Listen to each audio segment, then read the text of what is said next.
Bismillahirrahmanirrahim.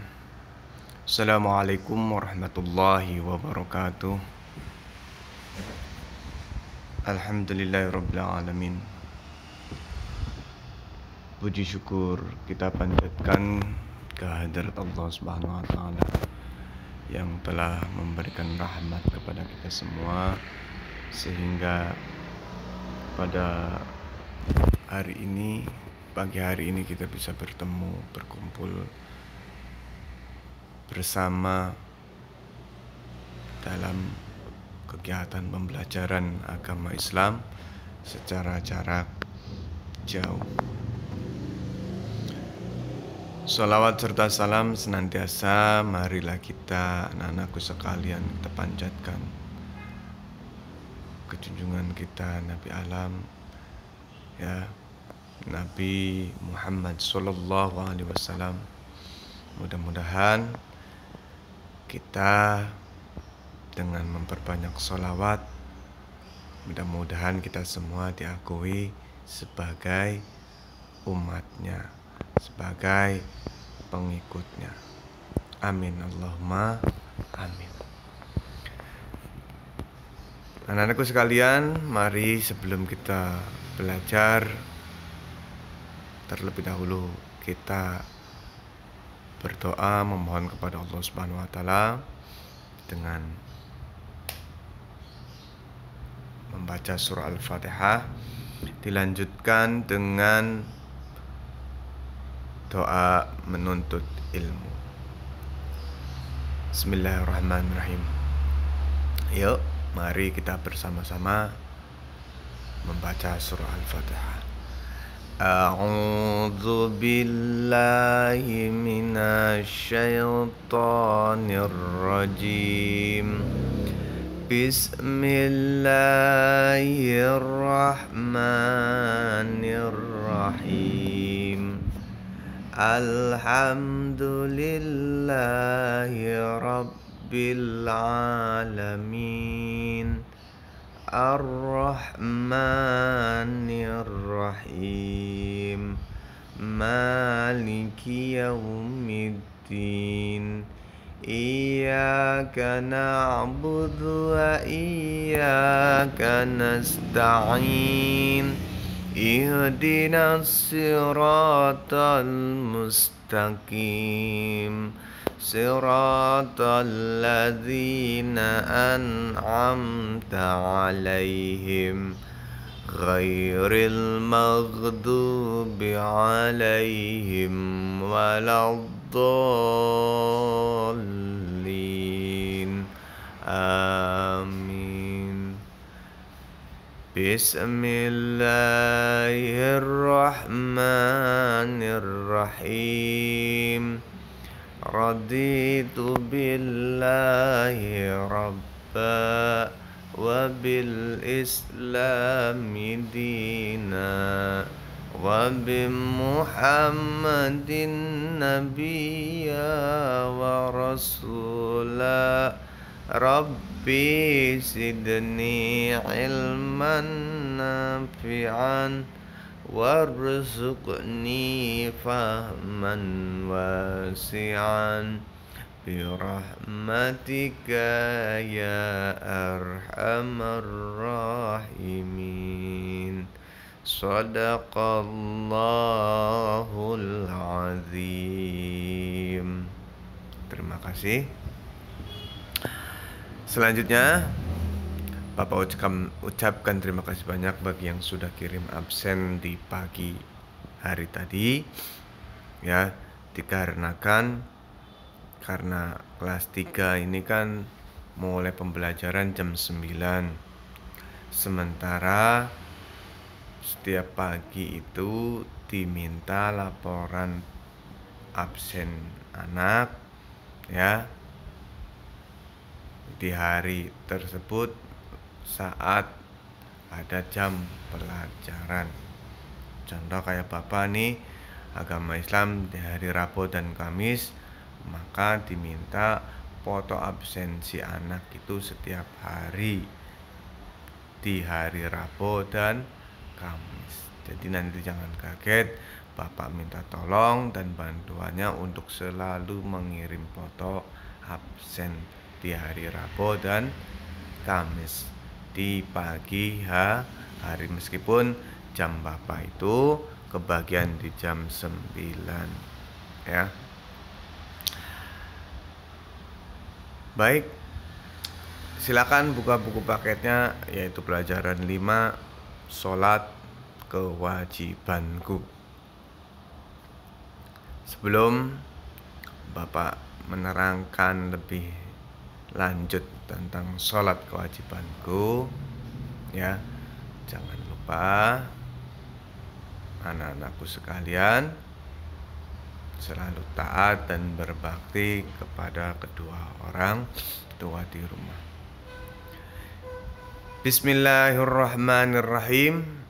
Sholat kewajibanku. Kalau tentang atau membahas tentang masalah sholat, memang gak bakalan habis. Pokoknya kalau cerita-cerita tentang Islam, ya, tentang fikih, gak bakalan habis. Sebelum ke sholat, terlebih dahulu Bapak sedikit tentang turunnya perintah sholat, yaitu dimana ketika Rasulullah SAW melaksanakan perintah atau kewajiban, yaitu Isra wal Mi'raj, ya, pulang dari Sidratul Muntaha setelah bertemu dengan Allah Subhanahu wa taala, dapat oleh-oleh berupa sholat. Apa oleh-olehnya? Sholat. Yang mana sih Pak sholatnya? Sholat 5 waktu. Yang dari tadinya banyak, ya, beberapa rakaat dan waktu, ya, akhirnya Allah perpendek sholatnya menjadi 5, yaitu yang kita kenal dengan sholat 5 waktu. Selanjutnya, sholat menjadi kewajiban karena perintah langsung dari Allah. Dan perintah sholat juga tercatat di dalam rukun Islam, ya, rukun Islam yang keberapa? Yang ketiga. Pertama, membaca 2 kalimat syahadat. Kedua, terus rukun Islam. Pertama, membaca kedua kalimat syahadat. Kedua, menunaikan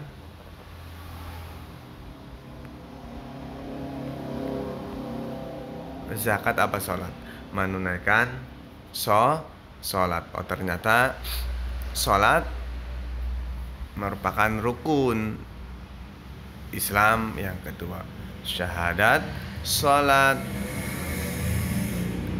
puasa, baru zakat, kemudian haji, ya. Diingat, tadi Bapak keliru, sholat rukun Islam yang kedua, ya. Yang betul adalah rukun Islam yang kedua, bukan yang ketiga.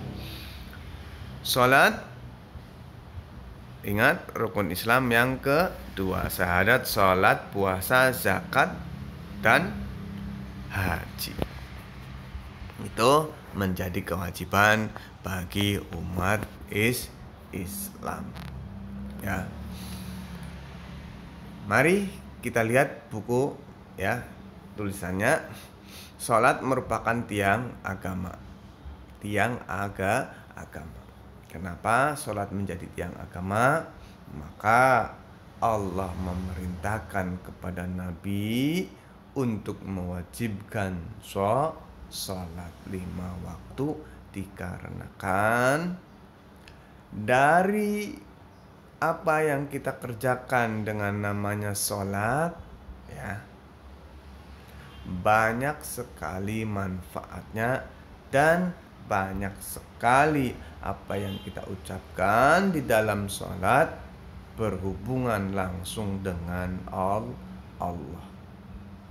Ketika Rasulullah menerima perintah sholat, Rasulullah langsung berbicara dan berucap komunikasi bersama Allah. Maka seseorang dikatakan bisa menjaga agamanya dilihat dari sholat.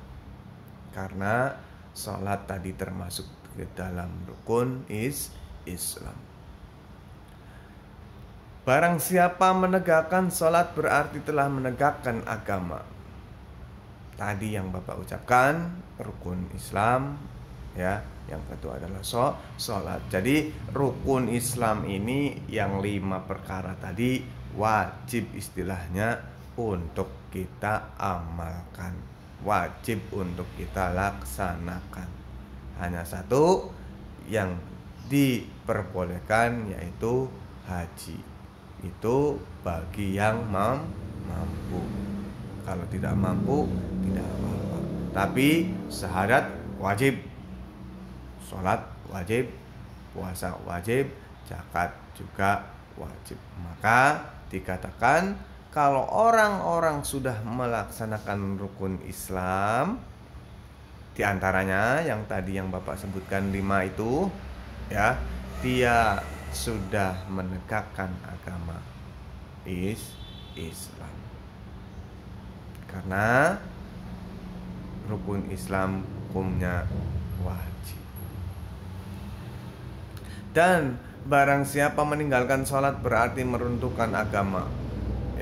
Tadi di depan sudah Bapak jelaskan bahwa sholat, ibadah sholat artinya ibadah yang langsung berkomunikasi dengan Allah. Barang siapa meninggalkan sholat maka runtuhlah. Karena ingat, amal perbuatan kelak nanti di akhirat yang bakalan dihisab adalah yang pertama kali dulu adalah sholat. Karena sholat adalah perintah langsung dari Allah. Puasa, zakat, haji belakangan. Pertama di dalam Al-Quran perintah untuk umat Islam adalah sholat. Selanjutnya sholat itu kewajiban yang telah ditentukan waktunya bagi orang-orang yang beriman.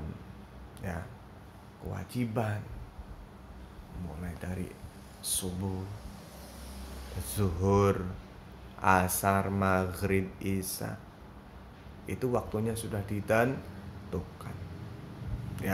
Kita tidak boleh, kita tidak bisa mengatur waktu-waktu tersebut karena waktu tersebut sudah diatur oleh Allah. Paham ya? Jadi intinya yang pertama sholat sebagai tiang agama, melaksanakan sholat sebagai tiang agama. Karena apa? Sholat termasuk di dalam rukun Islam yang kedua, dan sholat adalah perintah langsung dari Allah untuk orang-orang yang beriman. Dan kelak di akhirat nanti yang pertama kali dihisab adalah amalan ibadah sholat. Maka barang siapa yang sudah menegakkan sholat, maka dia sudah menegakkan agama Allah. Ciri orang beriman, ciri orang muslim dari sholat. Sholatnya berbeda dengan agama yang lain. Paham ya? Kalau sudah, Bapak Ibu silakan nanti barangkali ada pengetahuan yang lebih dari saya, mohon disampaikan kepada anak-anaknya tentang kewajiban sholat. Selanjutnya, ayo bekerja sama. Gambar berikut ini berurutan berisi tentang pelaksanaan sholat, amati dan diskusikan dalam kelompokmu bersama orang tua di rumah. Ya. Apa tugasnya? Tugasnya adalah buatlah pertanyaan dari hasil pengamatanmu. Kemudian ya jabarkan, ceritakan.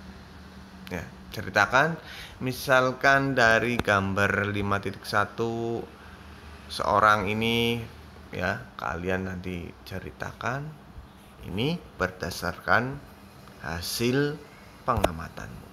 Jadi kira-kira tentang gambar ini ya Bapak minta kalian menceritakan. Gambar 5.1 menceritakan tentang ini.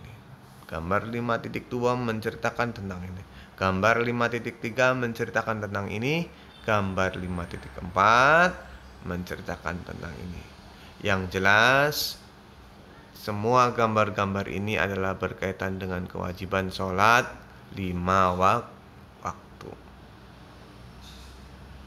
Kenapa ada azan? Kenapa kemudian kita langsung berangkat setelah mendengar azan? Ya, Bapak minta tolong ceritakan. Ya, silakan kerjasama dengan ayah dan bundanya. Baik. Untuk pertemuan di hari Rabu ini Bapak cukupkan sampai di sini. Silakan nanti kirimkan tugasnya di buku catatan sebagai bahan penilaian atas pengamatannya. Ya. Paham ya? Kalau sudah, Bapak akhiri. Mohon maaf bila ada tutur kata yang salah.